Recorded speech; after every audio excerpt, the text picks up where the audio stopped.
할렐루야. 네, 한 시간 좀 늦게, 한 시간 덜 주무셔서 좀 피곤하시죠? 그런데 오늘 보니까 많이들 나오셨네요. 네. 늘 믿음으로 승리하고 평안하시기를 주의 이름으로 축원합니다. 그리고 이 시간도 승리하시고 반드시 하나님이 주시는 은혜를 받아 돌아가시게 되기를 주의 이름으로 축복합니다. 인생은 전쟁입니다. 이런 오래된 이야기가 있다고 하죠. 어느 한 체로키 인디언 노인이 손자에게 인생에 관해서 가르치고 있었는데 이런 말을 했습니다. 인생의 마음속에서는 늘 싸움이 일어난다. 너무 끔찍한 싸움이어서 마치 두 마리 늑대가 싸우는 것과도 같다. 하나는 악마 같은 놈인데 분노, 질투, 슬픔, 후회, 탐욕, 교만, 붕괴, 자기연민, 죄의식, 열등감, 거짓, 허영, 잘난 체하고 자신의 거짓 자아를 나타낸다. 다른 놈은 선한 놈이지. 이놈은 기쁨, 평화, 사랑, 희망, 친절, 선의, 고요함, 겸손함, 동정심, 관대함, 진실, 연민, 신뢰를 나타낸다. 이 같은 싸움이 내 안에서도 일어나고 모든 사람의 마음에서도 일어난단다. 그렇죠. 오늘날 우리 마음속에서도 이와 같은 싸움이 늘 일어나고 있죠. 그래서 손자가 잠시 그 말을 생각하다 할아버지에게 물었습니다. 할아버지, 그러면 어떤 늑대가 이기나요? 할아버지가 뭐라고 했다고 했습니까? 내가 먹이를 주는 놈이 이긴단다. 우리 마음의 전쟁은 결코 한순간의 결과로 끝나는 것이 아니라는 거죠. 그것은 우리가 평상시에 어떠한 마음으로 꾸준히 살아왔느냐에 달려 있다는 것입니다. 이에 우리는 악한 마음이 아니라 언제나 선한 마음을 꾸준히 붙들고 살아야 어느 때라도 진정한 승리자가 될 수 있다는 것인데요. 신앙생활도 마찬가지인 것입니다. 우리의 신앙생활은 우는 사자와 같이 두루 삼킬 자를 찾고 있는 이 사단 때문에 그런지, 아니면 아담의 죄로 타락한 우리의 인생이 우리 육신으로 하여금 뿜어내는 죄의 악취 때문인지, 그것이 너무나 능력이 있어서 그런 것인지, 정말로 날마다 영적 전쟁을 치르지 않으면 안 되는 이런 삶을 살고 있음을 볼 수 있습니다. 그래서 날마다 이것을 이겨내지 못하고 견뎌내지 못하면 결코 온전한 신앙생활을 할 수가 없고, 그래서 우리는 매일매일 아주 심각한 영적 전쟁을 치르며 살아가고 있는 것이 우리의 현실이라는 것입니다. 가만히 있다고 해서 안전할 수 없습니다. 반드시 싸워서 이기지 않으면 안 되는 절박함이 우리의 영적 문제라고 할 수가 있습니다. 그렇다면 우리가 어떻게 해야지 이 영적 전쟁에서 이길 수 있는가? 이에 에베소서 6장 11절은 마귀의 관계를 능히 대적하기 위하여 하나님의 전신갑주를 입으라 라고 했는데요. 우리는 하나님의 전신갑주를 입고 날마다 사단의 관계를 대적해야 한다는 것이죠. 그러나 중요한 것은 이와 같이 한순간도 복음의 전신갑주를 벗지 말고 끝까지 포기하지 말고 싸워야 한다는 것입니다. 전문가들은 호랑이와 사자는 싸우지 않는다, 이런 말을 합니다. 그러나 인터넷 동영상을 보면 싸우는 호랑이와 사자도 있는데요. 여러분, 누가 이길까요? 누가 이길까요? 사자가 이길까요? 호랑이가 이길까요? 끝까지 물고 놓지 않는 놈이 이기죠. 그렇죠. 어느 동영상을 보면 사자가 이기기도 하고 어느 데는 호랑이가 이기기도 하고 그러더라고요. 영적 전쟁도 그렇다는 것입니다. 우리의 영적 전쟁도 싸우고 또 싸우고 끝까지 싸우지 않으면 도저히 이길 수가 없다는 것입니다. 왜냐하면 우리의 대적 마귀는 마지막 종말의 날 무적행에 갇히기 전까지는, 그래 불못에 던져서 사라지기 전까지는 어떻게 해도 사라지거나 죽거나 약해지거나 포기하는 법이 없기 때문이라는 것입니다. 그래서 마귀는 지치거나 포기하지 않고 우리를 공격하는데, 설령 우리가 마귀와 100번 싸워 100번 이기더라도 마귀는 어떻게 합니까? 또 공격하죠. 또 공격합니다. 공격해서 우리가 쓰러지고 그리고 또 일어나도 또 공격해요. 또 공격합니다. 그래서 우리는 끝까지 싸워서 이겨야 한다는 겁니다. 예, 우리는 연약하여 싸움에 지고 패배한 모습으로 하나님이 설 때가 더 많은 것 같은데요. 그래서 유혹에 넘어져 범죄하고 속임수에 넘어가 하나님을 원망하고 불평하고 심지어는 하나님을 시험하고 모독하기까지 하는 것을 볼 수가 있는데요. 무엇이 모독입니까? 무엇이 모독입니까? 하나님을 멸시하기까지 하는 것을 볼 수 있는데요. 저는 민수기를 강해하면서 두 번째 강해하는데 참 깜짝 놀라지 않을 수가 없습니다. 우리가 무엇이 하나님을 모독하는 것이고 무엇이 하나님을 멸시하는 것인가? 그런데 민수기의 그 내용들을 보면 그들이 아무렇지도 않게 저지른 말과 행실의 실수, 그것이 하나님께 모독이 되고 멸시가 되는 것을 볼 수가 있다는 것입니다. 민수기 15장 30절로 31절을 보면요, 무엇을 하나님께 대한 멸시라고 했냐면요, 우리가 하나님의 말씀을 알고도 고의로 짓는 죄를 하나님에 대한 멸시요 모독이라고 했습니다. 이에 오늘 본문의 배경이 되는 이스라엘의 가데스의 반역을 봐도요, 이스라엘이 얼마나 하나님 앞에 어떻게 했길래 그들을 모독이라고 하는가, 어떻게 했길래 그들이 하나님을 멸시한다고 하는가.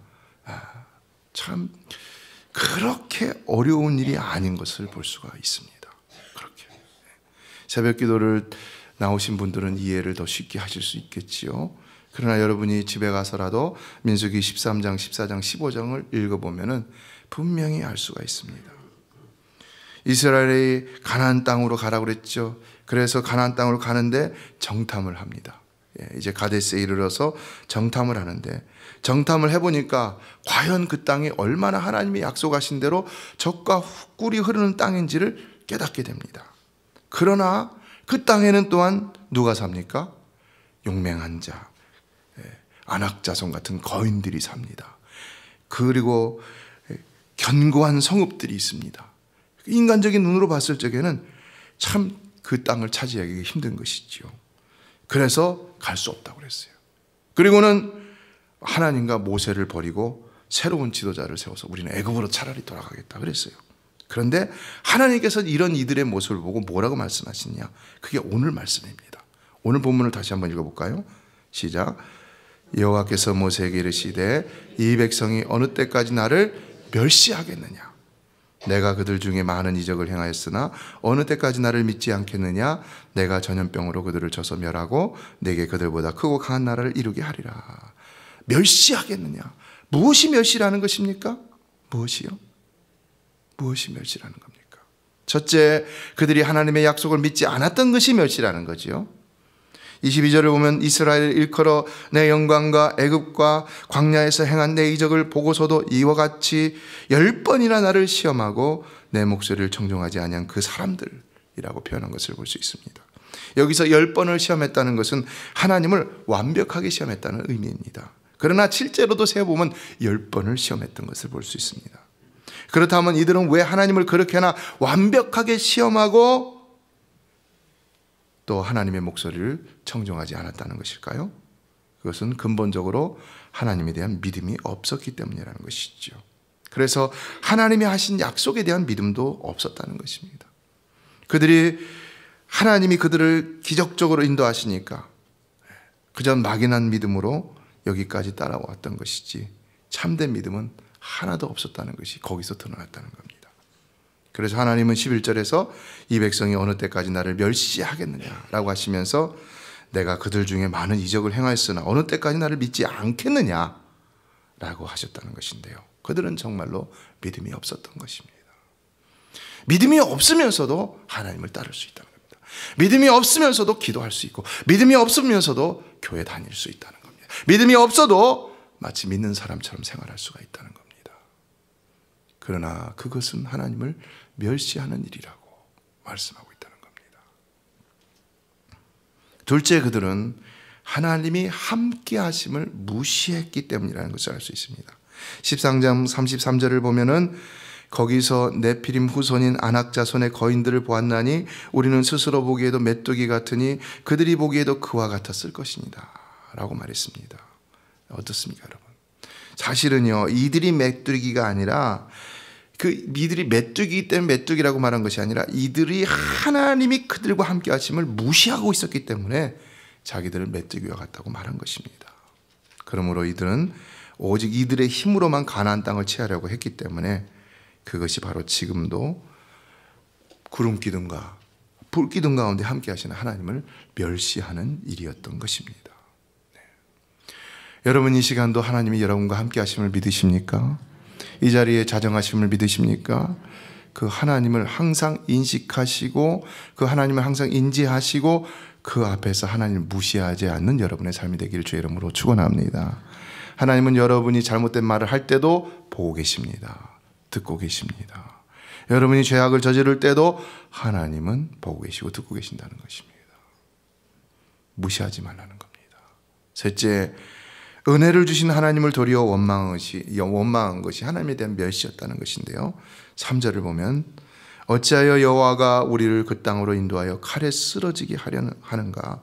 우리 처자가 사로잡히리니 애굽으로 돌아가는 것이 낫지 아니하랴라고 했습니다. 네. 여러분, 하나님께서 이스라엘을 인도하신 것은 은혜고 감사할 제목입니까? 아니면 저주고 원망할 이유입니까? 그렇죠. 그런데 그들은 오히려 은혜를 주신 하나님께 감사하기는커녕 정말로 해서는 안 되는 아주 극한 말로 하나님을 원망하고 있다는 것입니다. 참 우리말로 배은망덕도 유분수죠. 하나님이 그렇게 홍해의 기적을 베풀어 주시고 10가지 재앙의 기적을 베풀어 주시고 만나와 메추라기 수많은 기적을 그들에게 베풀어 주셨는데, 그래서 그들이 거기까지 왔는데 어떻게 그런 하나님의 은혜를 도리어 원망거리로 삼고 있느냐는 것입니다. 하나님이 여러분의 인생을 어떻게 여기까지 인도해 주셨는데, 하나님이 기도한 것을 얼마나 하나님이 많이 들어주셨고, 여러분이 힘들 때 얼마나 많이 도와주셨고, 알게 모르게 얼마나 많은 은혜를 내려주셨는데, 지금도 그 하나님이 여러분과 함께 하심을 모르고 있는 것인지 아니면 무시하고 있는 것인지 왜 원망하느냐라는 것입니다. 그런데 그것이 하나님은 멸시라고 말씀하고 있다는 것입니다. 그래서 오늘날 우리도 조심해야 됩니다. 하나님이 이처럼 우리를 은혜로 여기까지 인도해 주셨는데도 그 은혜는 감사할 줄 모르고 우리 눈앞에 가로막힌 한순간의 일시적인 장애로 인해서 하나님을 원망하면 안 되는 것입니다.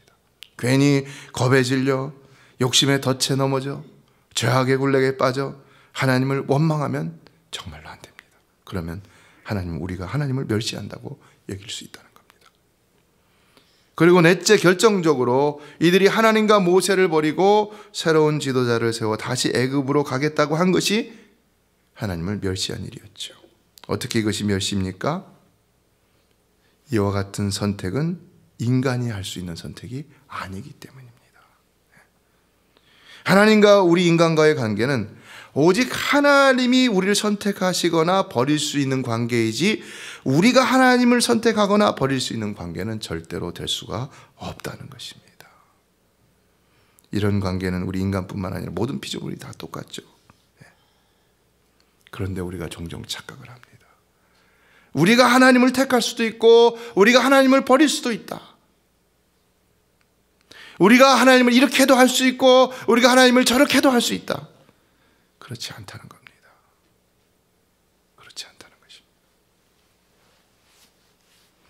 그러므로 그와 같은 절대자 하나님을 버리는 일은 하나님의 입장에서는 도저히 이해할 수 없는 모독이고 멸시라는 것입니다.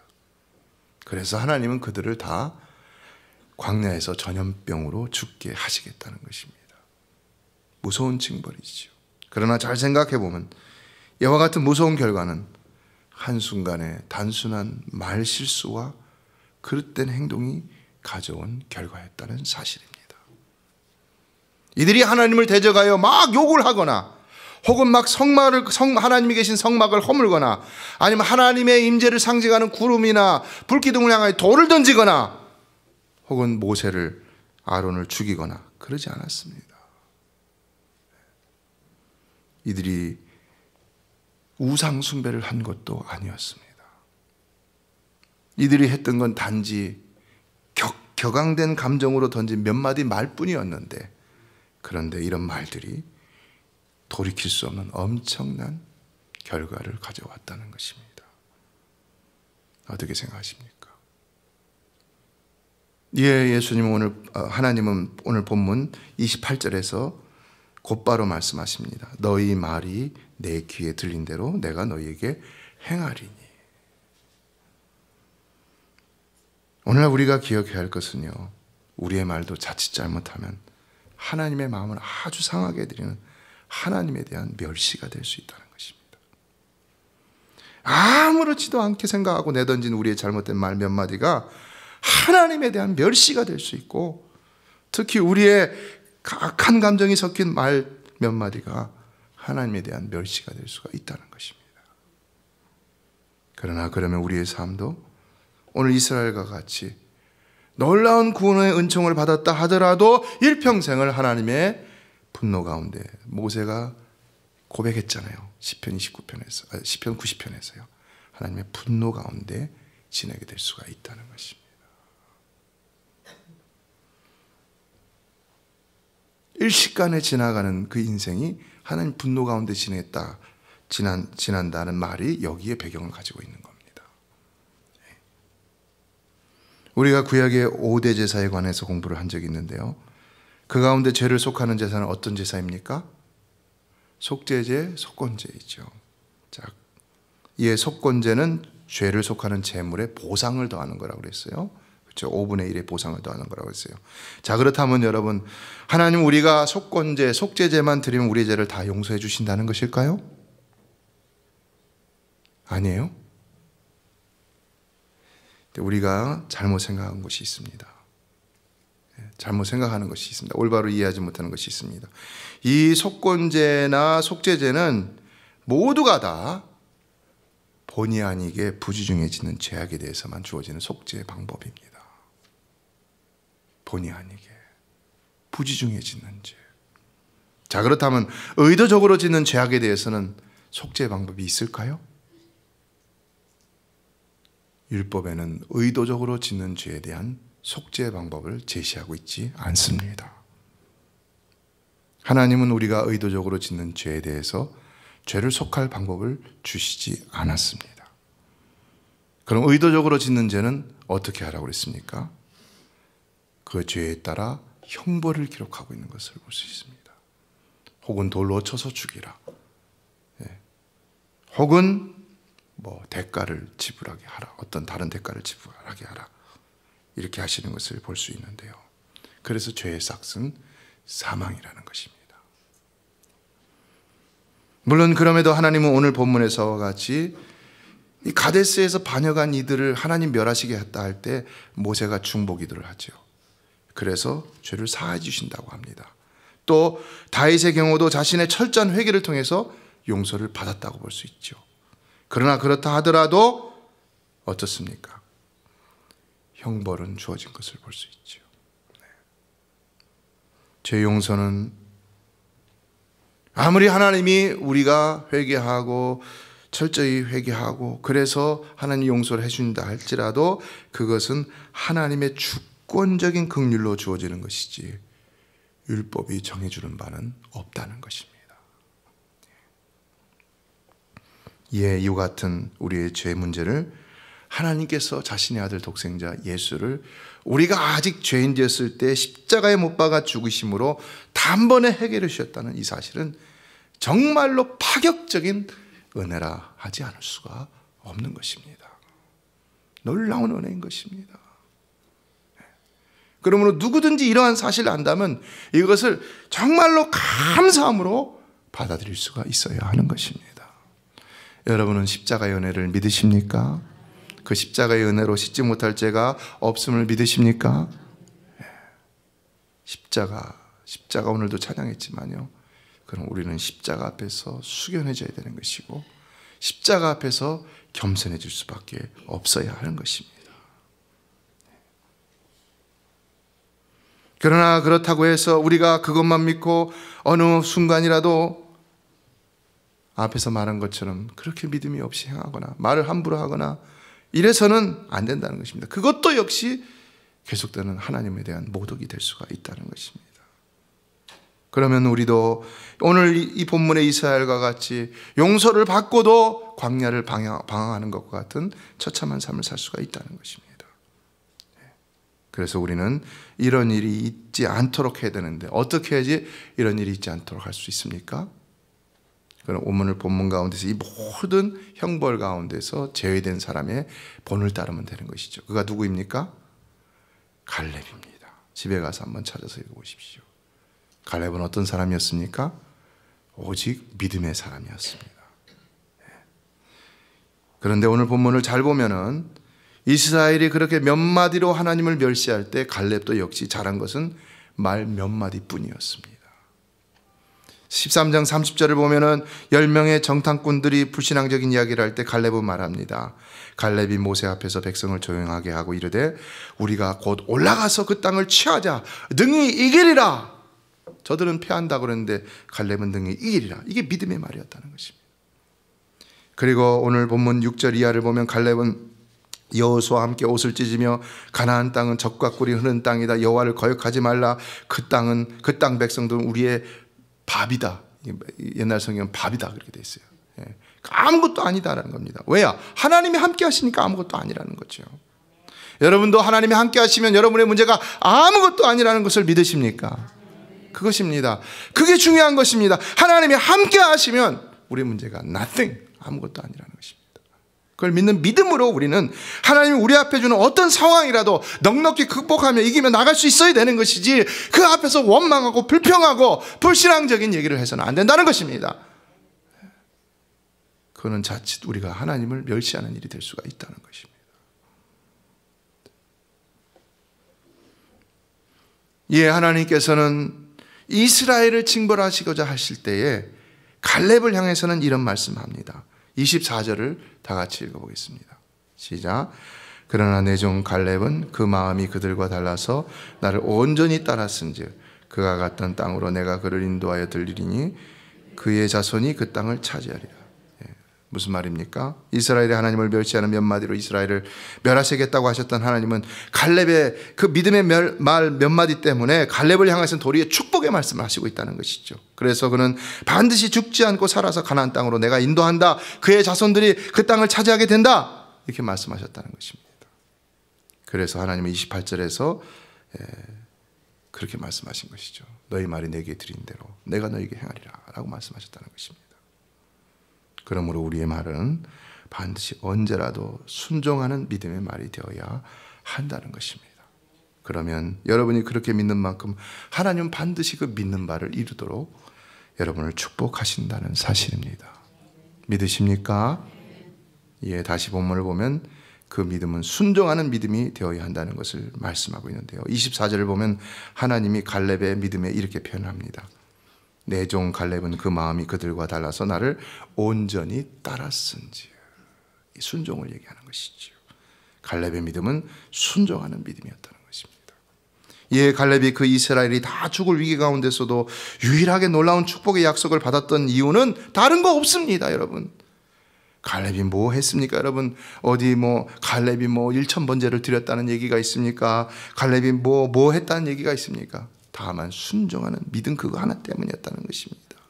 이 하나님은 이미 그의 말 속에서 그의 순종하는 믿음을 보셨던 것입니다. 여러분의 말도 순종하는 믿음의 말이 되기를 주의 이름으로 축원합니다. 그래서 그는 훗날 가나안을 정복할 때 이런 말을 했죠. 유명한 말이죠. 여호수아 14장 12절 말씀이죠. 같이 읽어볼까요? 시작. 그날에 여호와께서 말씀하신 이 산지를 지금 내게 주소서. 당신도 그날에 들으셨거니와 그곳에는 아낙 사람이 있고 그 성읍들은 크고 견고할지라도 여호와께서 나와 함께 하시면 내가 여호와께서 말씀하신 대로 그들을 쫓아내리이다. 할렐루야. 여러분도 이런 믿음의 사람이 되기를 주의 이름으로 축원합니다. 갈렙은 과연 하나님이 인정하신 순종하는 믿음의 사람이었습니다. 이에 그의 마음에는 처음부터 끝까지 순종하는 믿음만 있었다는 것인데요. 아까 처음에 서두에 설교를 하면서 말씀드렸던 어느 인디안의 말에 우리의 마음은 우리가 어느 마음에 더 먹이를 주느냐에 달려있다. 따라서 달라질 수 있다라는 말씀을 드렸죠. 그런데 갈렙은 처음부터 끝까지 오직 순종하는 믿음에만 먹이를 주고 있었기 때문에 처음부터 끝까지 그의 생각도 믿음의 생각이고 말도 믿음의 말이고 삶도 믿음의 행동일 뿐이었다는 것입니다. 그래서 그는 결국 그 땅을 차지하고야 말았다는 것입니다. 80이 넘은 노년에도 불구하고. 그래서 그로 말미암아 그가 이끄는 유다 지파가 이스라엘 12지파 가운데 다 분배받은 땅을 정확히 차지하지 못했습니다. 그러나 이 갈렙이 이끄는 유다 지파만 정확히 그 땅을 차지하였습니다. 뭘 얘기해 주고 있습니까? 오늘 본문은 우리에게 분명히 가르쳐 주고 있죠. 우리 2월달 순종의 달이라. 그래서 지난 시간에 우리가 그리스도의 순종에 대해서 생각하며 순종에 대해서 깊이 생각해 봤는데요. 오늘 본문을 보면요, 순종하는 믿음의 사람에게 하나님 분명히 약속하신 축복이 있다는 것입니다. 우리가 순종하기만 하면 하나님께 복을 받을 수가 있다는 것입니다. 그러므로 여러분 마음속에 오직 순종하는 마음만, 또 순종하는 믿음만을 키우시기를 주의 이름으로 축원합니다. 이에 순종은 하나님의 말씀에 대한 순종이라고 그랬죠. 사람에 대한 순종이 아니라는 것이죠. 하나님 말씀에 대한 순종입니다.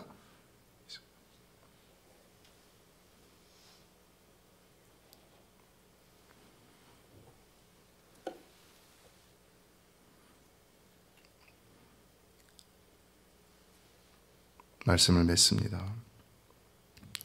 1945년 일본이 항복했을 때 메가서 장군이 동경 땅을 밟았습니다. 그런데 동경 시민들이 너무나도 놀랍게 구름대까지 몰려들어갖고는 이 적국의 그 장군을 아주 뜨겁게 환영했다는 것입니다. 그때에 메가더 장군은 그 청중들을 향해서 유명한 연설을 했는데 그 마지막 내용이 이렇습니다. 온 세계가 당면하고 있는 문제는 경제 문제입니다. 오늘 우리의 문제도 경제 문제다 이렇게 얘기할 수가 있겠죠. 어찌 보면요. 경제 문제는 군대 문제입니다. 군대 문제는 정치 문제입니다. 정치 문제는 정치가의 양심 문제입니다. 양심 문제는 도덕 문제입니다. 도덕 문제는 종교 문제입니다. 종교 문제는 신학적 문제입니다. 뭘 얘기하고 있는 것입니까? 우리 삶의 근본적인 문제는 바로 영적인 문제, 신앙의 문제, 믿음의 문제라는 것을 얘기하고 있는 것이죠.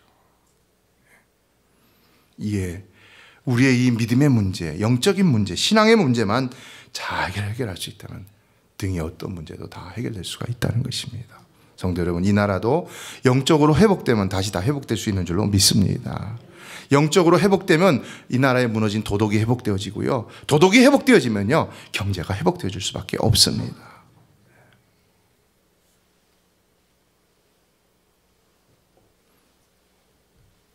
그러므로 우리는 믿음의 문제를 중요하게 생각해야 합니다. 인도에서 일평생을 바쳐서 선교를 하다가 89세에 뇌출혈로 반신불수가 되었던 스탠리 존스 선교사님이라는 분이 있습니다. 그래서 사람들은 그를 강제로 보스턴에 있는 병원에 입원을 시켰는데 그가 자기 병실에 들어오는 모든 간호원들과 의사들한테 이런 부탁을 했다는 것입니다. 나에게 이렇게 명령해 주세요. 나사렛 예수의 이름으로 명하는 이 스탠리야, 일어나 걸으라. 어떻게 됐을까요? 놀랍게도 그는 6개월 만에 병상에서 일어나서 90세의 나이로 또다시 인도 선교를 떠났다는 것입니다. 너무 기가 막히지 않아요, 여러분? 여러분도 믿음으로 할 수 있으면 능치 못함이 없는 줄로 믿습니다. 여러분 가운데 질병으로 고통받는 분들이 많이 계신데 모두가 다 예수의 이름으로 일어나게 되기를 주의 이름으로 축원합니다. 여러분 문제도 이와 같이 예수의 이름으로 승리하게 되기를 주의 이름으로 축원합니다. 그러므로 믿음을 가지시기를 바랍니다. 잃어버린 믿음을 회복하시기를 바랍니다. 하나님이 여러분에게 은혜 주실 때, 축복 주실 때 그때를 생각하시며 잃어버린 믿음을 다시 회복하시기를 바랍니다. 그래서 순종하는 믿음으로 다시 승리하는 여러분 되시기를 주의 이름으로 축원합니다. 그러면 갈렙과 같이 구원도 기적도 약속도 축복도 다 오늘 여러분의 현실이 될 줄로 믿습니다.